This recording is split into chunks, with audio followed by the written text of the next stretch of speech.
the P's mean something. Yeah. Maybe we should use them.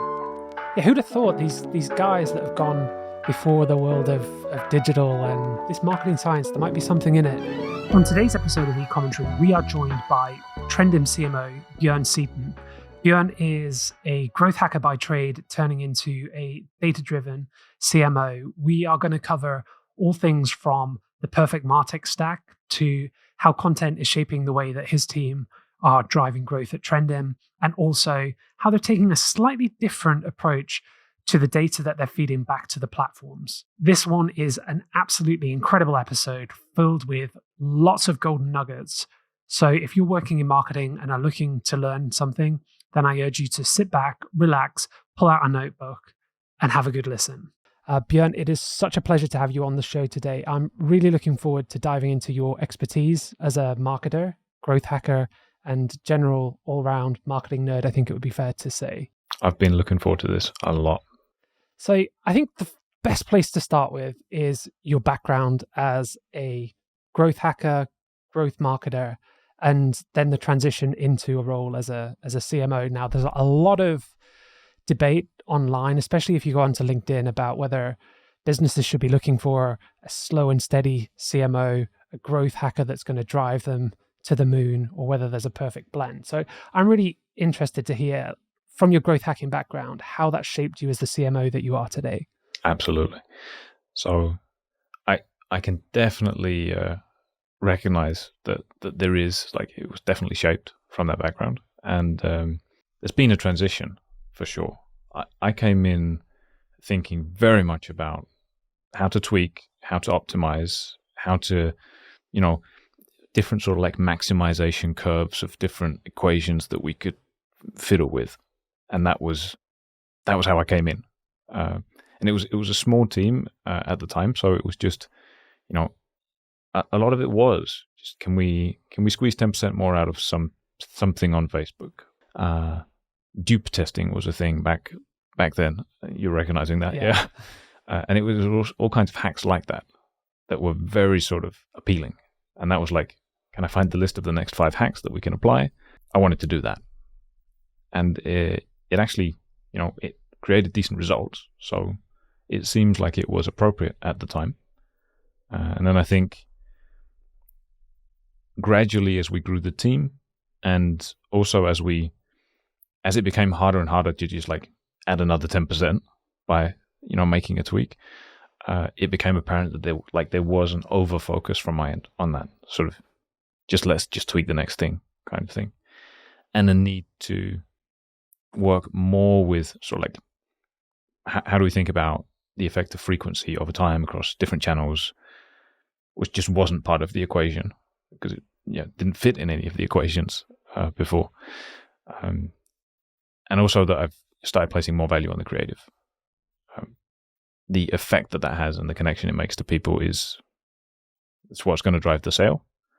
Less so if I figured out some kind of bidding optimization or something to tweak in the ad setup, because it's still about showing a piece of creative to some people and having a reaction from those guys. So that's one thing. That's sort of like my own perspective. And the other is how it shaped how I've like driven the team. The team has been, for the longest time, focused 100% on just maximize profit. It's like some one sentence mission, which it narrows focus down a whole lot.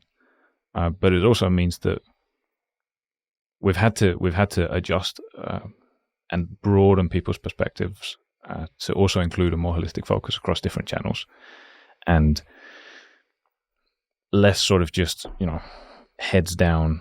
I'm going to execute in my own thing, and I'm going to try and get the extra 5% from just my own thing. So we've added something to the mix. So instead of just the maximize profit sentence, there's also what seems to be a way more fluffy principle to have, but that is the second one. It's also maximize brand value from the touches you're generating with your channel, which seems to bring things into balance for the team. It seems to find the sweet spot between, I have to deliver a lot of profit back to the business, but I also have to consider when I'm delivering 100 million impressions somewhere, how that's contributing to the overall business. And if I can make that a little bit better, it's a lot of impressions. And how does the growth marketer in you deal with that idea of like brand value? I almost feel like we're kindred spirits in that whole growth hacking. I think, when I started running paid media, it was always about finding the latest trick from the forums or the Facebook groups that could, game the system. And it wasn't until really you start to mature in your career as a marketer, you start to understand about brand value, but there's still that part of you that's thinking, but I can't measure this. I can't track this so easily. Like how have you dealt with that? Yeah, well, I found ways to track it, right? So I guess it's two things. It's actually finding ways to quantify the brand value, and then it's also adjusting the balance for how much return to require from different things. Previously, there might have been, without considering brand value, there might have been a specific POAS requirement for a channel to deliver back, and then it's just a question of saying, we know there's a contribution, we don't know exactly how big it is, but to a bunch of other things, so we're just going to dial it back a little bit on the performance requirement, just a little bit, because we know there's something. And I'm sure we're going to get into attribution and that whole thing in more detail, but trying to account for that just a little bit with the targets is one thing. And then the other thing is trying to make sure that we make enough of a splash with whatever activation we're trying to build brand awareness, brand value with, that we can see it directly in like the direct traffic and the brand search. Those are really, really big things. And we're also we're tracking brand awareness as well in markets where we are working hard to develop brand awareness. So it's not a global tracker, but it's about trying to map we did a thing, we created an awareness lift, and we can measure the effects on at least branded search and direct traffic. And then we also go looking for a total business lift. And we need to make sure that we make enough of a splash that we can actually see it in the overall business lift and on those channels. Yeah, I mean, I found a way to measure. That's one of the challenges though as well when people do go down like a brand building play, is that they don't commit enough to it to see the impact of it. So it's, oh yeah, but we put a little bit of budget into, some brand awareness campaigns or some YouTube, but we didn't see anything from it. And it's like, actually, like, how much did you invest in it? How long did you give it? And people are always cutting these campaigns too quickly because they've got that, that devil on their shoulder that's saying, should have put it in a conversion campaign, should have put it in a shopping campaign, like where the ROAS is trackable, so that they actually cut their own legs off from under them. Yeah. We're active across a whole bunch of markets, and we've taken a inappropriate spend level for a single market in order to make sure that we make enough of a splash. If we then do, we need to dial back a little bit on the investment, and then we need to figure out a way to then apply that globally. So we're not too worried about the not making enough of a splash thing. And I think when we're live with this, I think we will have a new brand campaign live as well. So that's super, super exciting, and highly likely that people can actually just go look at the weird stuff we've got going on specifically YouTube. I think will be live at this time. That's really cool. And like, where are you going to develop your hypothesis, your ideas? Because I know that a lot of people seem to go down, the same routes, but it seems like you guys are trying to do things a little bit different. Like, where are you going for your learning and to develop your own kind of ideas and team, concepts? You mean internally to sort of develop ideas? Yeah. Yeah. I think we just have really good back and forth on the team. Notable things we're not doing is we're not going, out of the house to get a creative consultancy for what's the next big thing going to be. It seems to spring out of the team, for which I am thankful. That's wonderful to be a part of. Where do other people go? Is it like an external place where ideas come from? I'm just used to this wellspring of absolute, like, we have too many ideas. We're not lacking ideas at all. It might have something to do with being founder led by these guys who, they've been used to finding the next step always the next step. And now they have a bunch of people they can transfer those things to as well. Maybe it's that. Maybe it's just the team surrounding marketing in general. Yeah. And sometimes it's passion, that some marketing teams, they like what they do, but they play it very, very safe, very cautious. They do what other businesses are doing. They take the ideas and implement, but they don't innovate. They don't lead because they don't have their own hypothesis, or they don't, have that environment where they feel secure to come up with maybe a slightly, off the wall idea or a slightly more risky idea to implement. I think that sometimes environment plays a big part in it, that you do have like a test and learn approach. So yeah, possibly that. For sure. We've tried a lot to foster that across all different channels, that within reason, it's always encouraged to run an experiment. Even if I, as a CMO, don't think it's going to work, there's still the space to run the experiment. Maybe I'll try and nudge some caution with the budgets around the experiment, but just enough that we can figure out if there's something worth exploring more. So we do that a whole bunch, and that can be everything from the way that we're bidding across different channels to the actual creatives that we're deploying. Probably helps that we have an in-house creative team to support that. That's where I was going to go next, because you've referenced team quite a lot, and I know that one of the things that stands out within your business is how you've actually developed an in-house team, or something comparable to a lot of agencies, and possibly more than a lot of agencies, with having creative. You've got the marketers all in-house. Like, why did you go down that route of in-house, and what do you think the real benefits of it are? I think originally the thing that's driven us to in-house has been that when we've tried to outsource, we've been fundamentally disappointed with what happened. And so we've seen a need to take the function in-house. And that's everything from just the quality of pack shots. Needed to take that in-house to lift the quality. And now they're awesome. In-house team running it. It's amazing. And the same thing for like all of the channel work that we've got going. We've brought on external functions for actually quite a lot of things, and have figured out over time that it works way, way, way better for us if there's somebody in-house running it. And it might be just a sense of ownership, accountability, and it's probably mixed with very, very detailed screening and making sure that we get the right people in, and then we just work together from there. So the in-housing is driven by the results that we get from in-housing. Because there always is, like with any brand that an agency takes on, there's always this learning curve. You go in and you think you have an understanding of the business or the category that the business operates within, and then you get into the business and then you're like, wow, I've got to learn, I've got to learn the names of products. I've got to learn the best selling, the revenue drivers. I've got to learn individual product margins. And there's just this learning curve that you go on that does take time to get to. And I guess if you have that in-house, you kind of keep that knowledge, and it compounds. Yes. We're definitely building some stuff over time.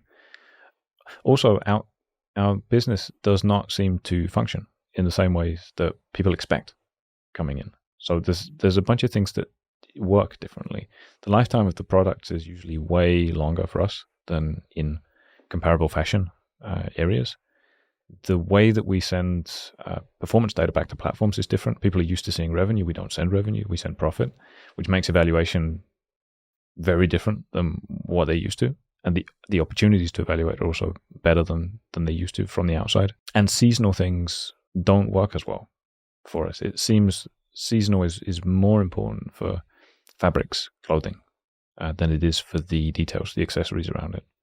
So a lot of the things that people usually would do, those don't work. And then maybe we've run out of runway for whatever collaboration. Once all those standard things sort of have failed and fallen by the wayside. There's definitely a lot to learn. Yeah, but also there's that alignment, and it's that traditional case of agency looking in an ad account or a platform, and they're looking at ROAS, or they're looking at revenue, and they're saying, yeah, things look great. But if they don't have that in-depth understanding of actually, like, let's strip away Facebook's numbers, or let's strip away Google's numbers. Let's take the cost of goods, how much it's costing us in shipping, in picking and packing, like, then that leaves a completely different number.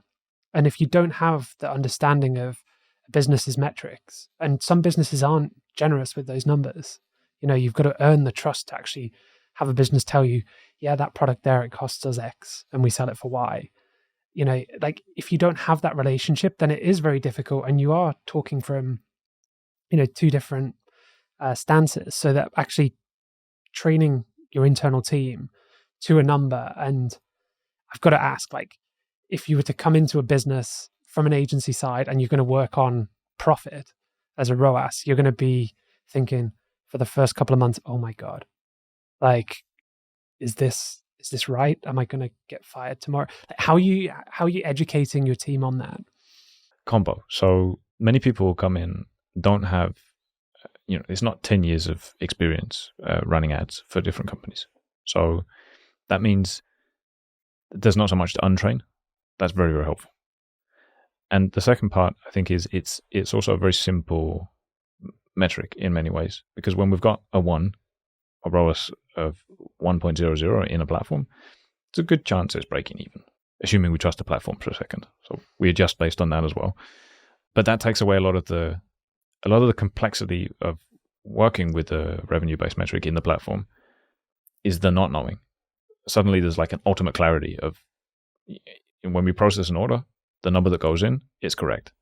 There's quite a large team throughout the entire organization sort of focused on making sure that the data we feed into that is correct. And when it falls out, it's for maybe half a day or a day or something like that. It's like, oh, something went wrong. That's a company level event, because that's how important the correct tracking with profit data is when we're sending it to the platforms and using that data to train the algorithms. Yeah, it's kind of crazy when you look at Shopify. You've got, if you look at Shopify as a platform, you've got gross sales, total sales, and net sales. And if you actually look at the revenue that's been reported out of Facebook, none of the sales data aligns with any of those three metrics that you've got. Like, none of them will ever line up, yet you're supposed to make decisions to help a business. Why do you think that more businesses aren't operating with, profit as a metric within their ads platforms? We started early on. We have 6,500 SKUs-ish. There's a lot of cost data. There's a lot of complexity in making sure that system actually runs properly. There are software as a service companies available that you can sort of enter the data into, and I haven't used any of those, so I'm not sure like what level of complexity they support, or if they have API support, or how that all works.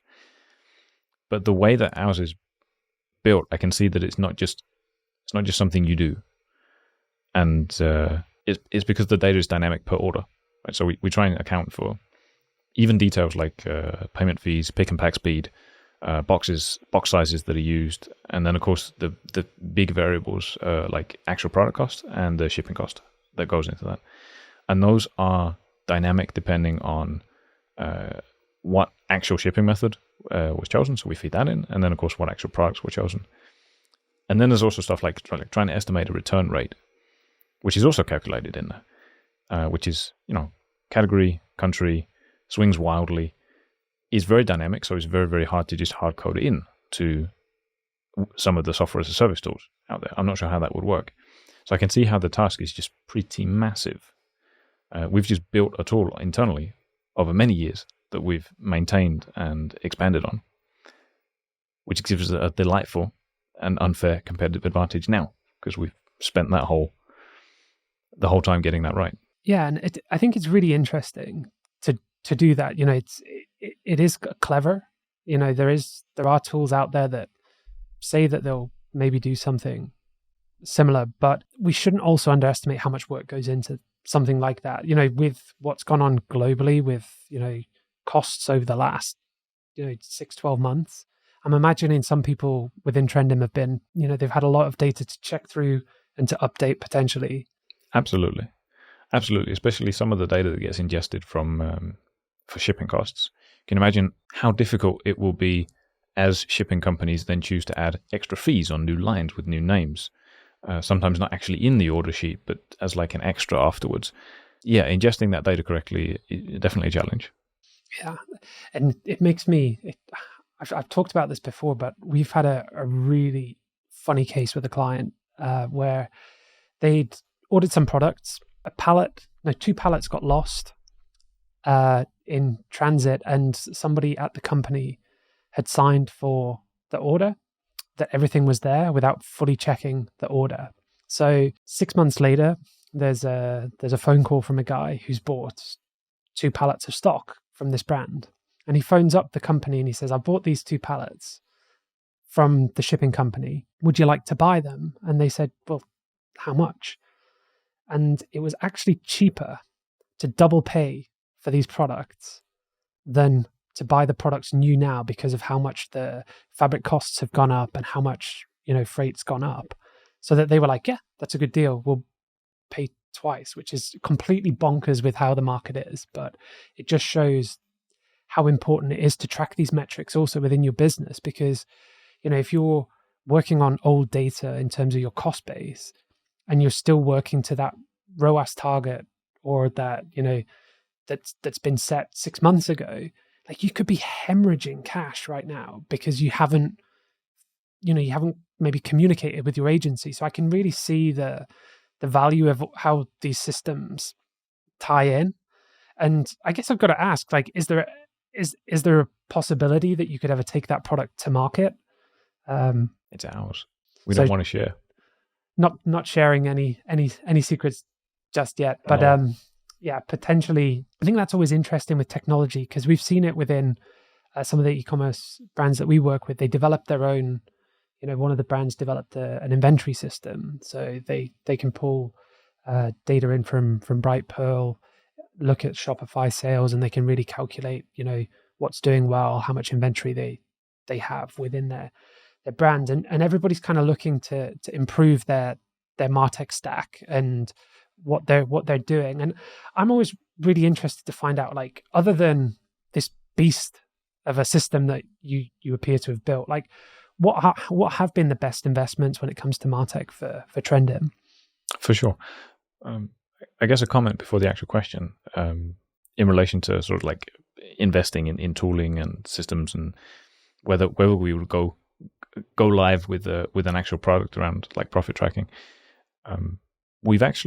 We've been in a transition for a couple of years where we're actually replacing a lot of the homebrew stuff with software as a service, like a wild cloud of microservices that all connect together, sort of behind the scenes. The profit tracking is a bit of an exception to that. It's one of the few things that we're keeping because there's basically no parallel out there. But the rest of the systems, we're trying to find vendors who can support the best for all the different things, including stuff like warehouse management, which was homebrew, is no longer, and ERP system, not exactly homebrew, but is now transitioned to state of the art instead of what it was. There's a lot of replacement just for the core business, not necessarily MarTech, but the stack driving the store, which we are slowly starting to feel some new tooling that's becoming available for marketing as well. I think one other area that I'm really, really interested in is, like, a lot of businesses are spending a lot of time looking at tools to solve attribution as a problem, and we can go back and forth whether that's actually something that you can solve. But what I would really, really love to find out is content or attribution. Like, if you had to choose and you could only put your effort into one, which would you go with? Content. Yes. But it's maybe influenced by where we are as well on attribution. I think maybe 3 years ago, probably would have flipped the other direction. But definitely content right now. I think attribution and finding an actual truth that's not a thing. It's not going to happen. Not via any of the tools or not via something we set up. I think it's important to be smart and set like bounds, upper and lower bounds, about evaluating different activities. But I don't think there's an answer to attribution. And then it's content that delivers the actual results. It's the content that's going to pop up in front of somebody, and that's what they're going to engage with and connect with and be inspired by to go make a purchase. And we definitely have to evaluate that. So the attribution has to be just good enough to know if we're directionally on the right track. But super, super far from perfect is what we're going for with attribution. And we're actively trying to avoid this like AI factor in quotation marks, because adding like a mystery element to the attribution mix makes the upper and lower bound thing very, very difficult. It's way more important to me to have that clarity about what's the worst case and what's the best case in the scenario, and then we can sort of work within that parameter. I had similar thoughts about an attribution tool, and I think you're possibly referring to a similar tool. We've reviewed a bunch. And that was the whole thing, was that they had this AI-based measurement for view attribution. So they were saying that we are going to use AI to predict view measurement. And I was thinking, A, like, how do you do it? And B, how do you ensure that it's accurate? And how do you ensure that it's consistent? And, yes, it would be great if we could track, who's seen our ads and what they did afterwards. But the platforms aren't making that data available for a reason. So how have you been able to calculate this? And they may have, but I was slightly skeptical as well with that one. But the tool I've heard great reviews for.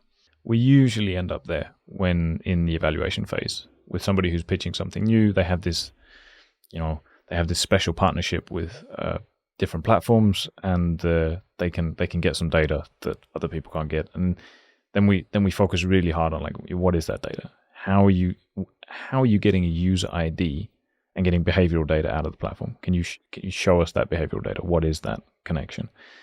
And it never exists. It just doesn't. It's always a model, right? It's a model, or it turns out to be matching the other way, so they can send in a list of customers, which then has a match rate of 65% or something like that. So there's also imperfect matching, but there's never data out. Never, ever, ever. There's aggregate data on a campaign. And then there's some people who are quite good at programmatically putting consistent naming structures in place that let us, aggregate data at the campaign level, both in, for example, the Facebook ads platform, and from GA, and from their own like third-party pixel, and sort of like getting it all out on a line, so you can see the impressions, and you can see the ad engagement, and you can see the revenue, both as reported in the platform and as reported in a neutral third party. Let's call GA a neutral third party in that connection. But we can kind of do that. Like, we can kind of do that today as well without the tooling, if it comes down to it. Because the thing that we always love to find out about is, like, everybody's sat in this boat with attribution. Everybody's searching for the perfect attribution tool that's going to give me, platform metrics from 3 years ago. But there's always a case that, that's not available, and it's a conversation that as a business needs to be had. Like, how are you explaining it to senior stakeholders in the business that, look, like, what we all want doesn't exist, and it's probably not going to exist? I am blessed with very e-com native senior stakeholders. So the explanation job is not as tough as I can imagine it must be in a lot of other places. Mostly it's just reviewing the response that comes back from whatever digging is done with a potential new platform. And we just sort of look at it and go, yeah, it's not happening together as a bunch. There's less of a sale to make, that the reasons for why this won't work. It's mostly just showing how it won't work. Yeah, and sometimes I think that what a lot of these tools do is they give people that don't have a high level understanding, they give something that can be implemented yourself. I think some of these tools, I do them a disservice to call them like a jazzed up data studio report, but it's pretty close to it. Yeah, I'll get behind that. That's what they are. And the landing pages look amazing, and they always look amazing enough for me to actually go and do the digging, which is, it turns out to be a waste of time basically every time. Do you think that you, a couple of years ago, would have given the answer that you gave today about content being the lever where you'd put the most emphasis? Probably not. I've been both closer to signing up for an external attribution service than I am today, and less focused on the value of content, more focused on, if we could just learn what it is that works in this one creative that is performing, then we can 10x it. We can make 100 of them. I still think that somewhat applies. Like, it's important to learn what works in the different creatives that we're running, but have seen over time that it's very, very hard to extract that one thing. And extracting that one thing in that one particular scenario for a specific ad doesn't. Maybe we can make one more using the same sort of ingredient set, but it's rare that finding out that one thing that works is then a way to massively scale. It tends to be a new creation project very often anyway. So that comes back to content. We have to find a way to make new content. The thing that I've noticed a lot is that people, brands, marketers have forgotten how to create good ads over the last, probably the last, 10 years, maybe a bit less, because we've gone down this route of over optimizing our campaign, so that the route that everybody took and started to believe was right was, we'll pull 20 pieces of creative, we'll throw it into our campaigns, then we'll start the cutting process, and we're left with one.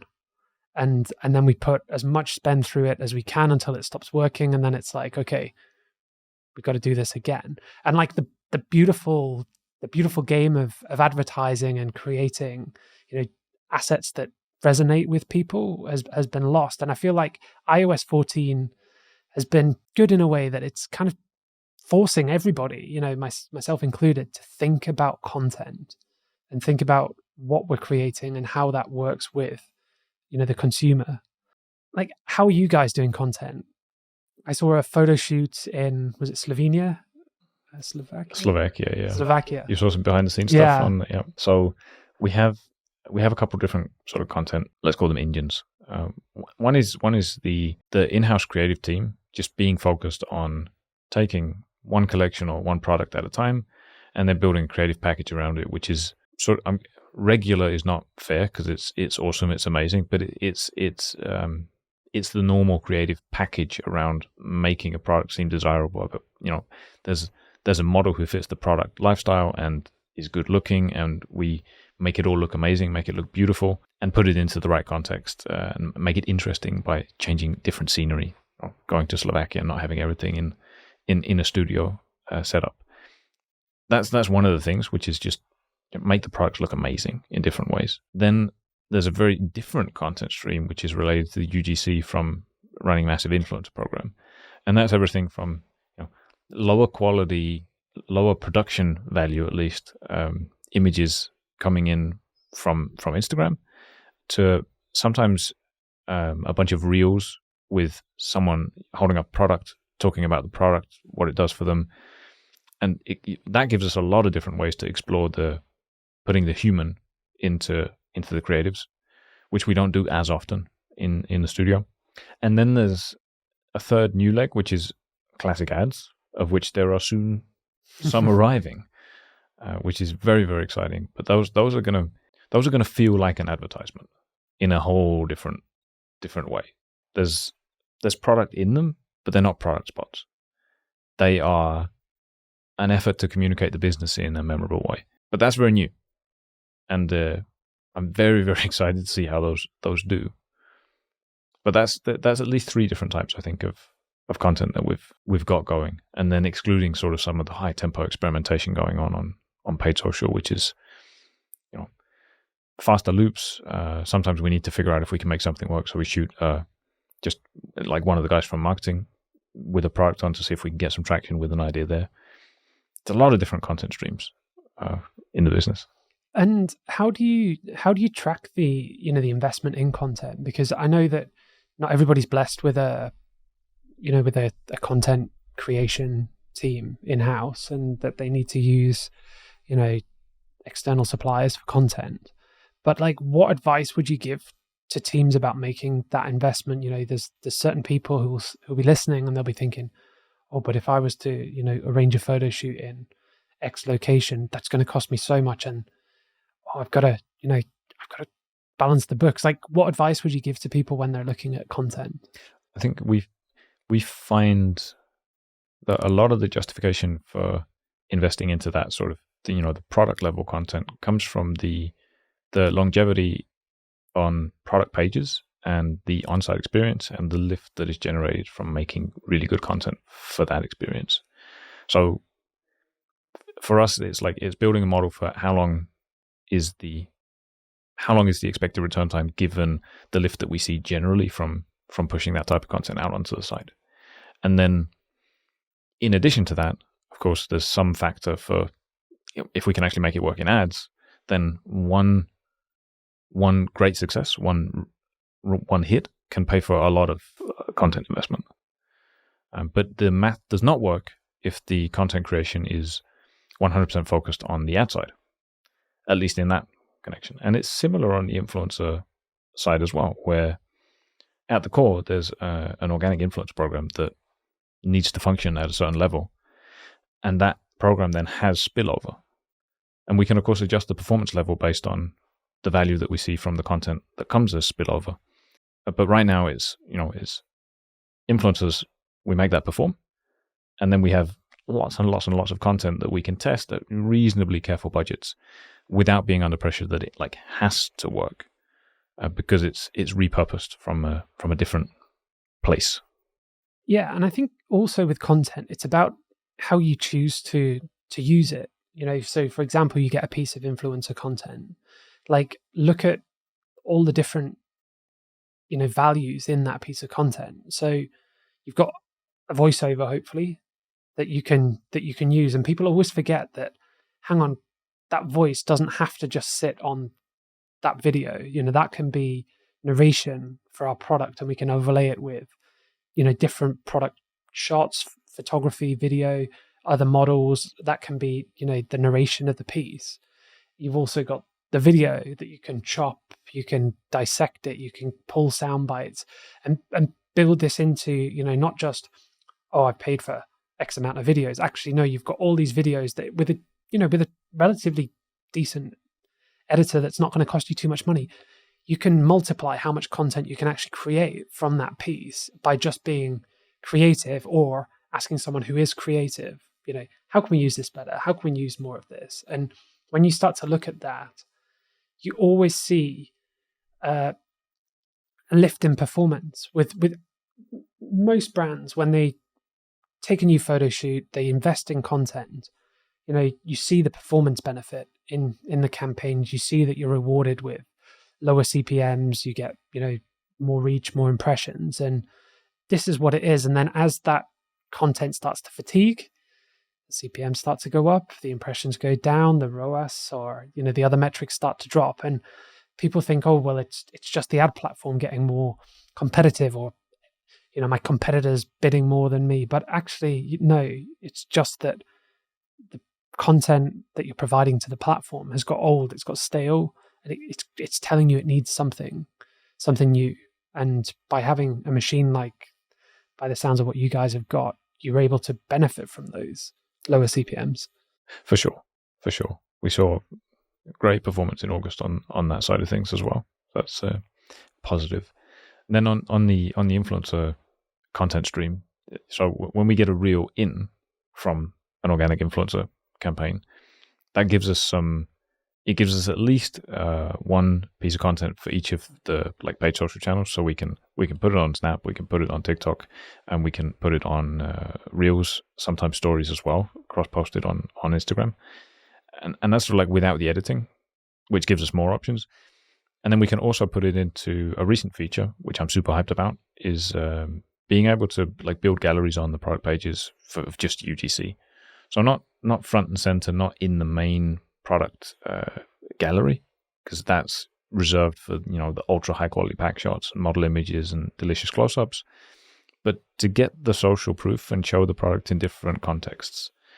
So that's something we're also focusing on, making sure that we have a good amount of, So maybe it's 15, 20 different pieces for a bunch of products. And again, we're trying to do it as spillover from the program that we're running anyway. So it's a question of selecting the right products to send out and then placing them in a gallery context on the product pages, which is new for us. Took a while to get the feature developed, but it's not like a super rare feature or anything, and it should be available in most shop systems as well. I think that's a good idea. It catches those people that are not quite sure. They're keeping scrolling down that product page, and then it's, oh, it looks nice on her, or it looks good on him, or they look, that's, I could see myself in that, and then it's just that extra bit of social proof. I've learned lots listening to you on the podcast today, but I think my final question that I really, really want to dive into is, what's something that you've learned or discovered recently that's really changing the way you're doing things at Trendhim? The value of landing experiences is big for us right now. So we've figured out small things on a landing page, such as just the order in which we highlight products, bringing something from the bottom up to the top based on sales performance of specific items can make massive impacts, like way, way, way bigger than I would have expected, to the performance overall of that landing page. That's a big thing for us right now. We're building a lot out, new landing experiences to support paid social, also other areas, and also figuring out how we can improve the landing experience in category pages and product pages, because we were expecting not this impact. We were expecting, maybe a couple of percentage points, and it's more like how many times better is the page getting, is what we're looking into. So there's a lot of work going on that, and that's a recent discovery on our end. It probably shouldn't have been recent, given how much we work with paid social and advertising, but there's a lot more investment going into that right now. So are we talking merchandising, product pages, or are we? There's merchandising, there's choice of communication on banners on the page. There's what type of deal have we actually attached to the landing page. And that could be bundle size requirements. It could be the percentage attached to the bundle. It could be the minimum spend required to achieve some kind of unlock. Those levers have a big input as well, of course. The actual deal that we're putting front and center. And then what else? Merchandising is a big thing, way bigger than I would have expected, because the products are all there on the page, and the difference seems to be whether or not the user has to scroll 2 more times to find that thing that ends up being the thing they fall in love with. And that's, in some cases, definitely over a 20% performance difference on those 2 scrolls. Yeah, I mean, I think merchandising is one of my go-to problem-solving solutions. So the team are probably sick of hearing me talk about it, but they're like, oh, performance has dropped or conversion rates dropped. Okay, what's the merchandising like? How many of the top 12 SKUs on a category page, how much availability is there in key sizes? Oh, well, they're starting to look a little bit low. Maybe re-merchandise them and you'll start to see a pickup, because it's huge, and consumers have this attitude. If they go to the first 4 or 5 products and they're not in their size, they don't carry on, even though you've got, hundreds or thousands. They stop there and they say, oh, well, this site's rubbish. They haven't got anything in my size. Even though page 2, 3, 4, 5, 6 has loads of beautiful products, they're not that patient. We're not going to browse it on to the next one. Well, I'll go to this person or this person and look for the product. So that merchandising, I think, is probably on copy paste within our business, within our reporting. Like, can we get these pages merchandised? Can we get these re-merchandised? Have we checked this merchandising? Because it is a performance lever. And again, I feel like it's an evolution in myself and my understanding of marketing, that I'm now at a point where I'm like, actually, there's so many other things that are driving the marketing performance rather than my skill in a platform. And I'm guessing from your background, that's been a journey to come on as well. 100%. It's we know there are 4 Ps. We know it's like the basic foundation of marketing, and we only ever touch promotion, basically. when we go to like figure out how to make a change. It's like, what can I do a deal, and what is my ad going to be like? Like, how am I going to communicate this? So it's like a communications discipline. And I guess the merchandising is like, who would have thought that the product is quite a big deal, right? Making sure the right product is actually available and in the right size and the right placement on the site. And of course, platform experience, in our case, instead of there's not a physical retail location, but the place is the platform, putting decent effort into making that experience smooth and a good experience. Yeah. I mean, the P's mean something. Yeah. Maybe we should use them. Yeah. Who'd have thought these guys that have gone before the world of digital and this marketing science, there might be something in it, there might be some parts of it that we can pull from that we could try. That apply. But yeah, I think there's certainly areas to look at. And Bjørn, it's been fantastic having you on today. I've learned tons. So I hope that everybody else listening has got some of the benefit of your wisdom, which you've been super generous with. And if people want to follow along the journey with what you're doing at Trendhim, and also, yourself as a marketer, like, where are the best places that, people can follow you? They can find me personally on LinkedIn, and go check out Trendhim, and go check out our YouTube. Highly suspect there's going to be some interesting weirdness there for you guys. We'll have to keep our eyes peeled. Thank you so much.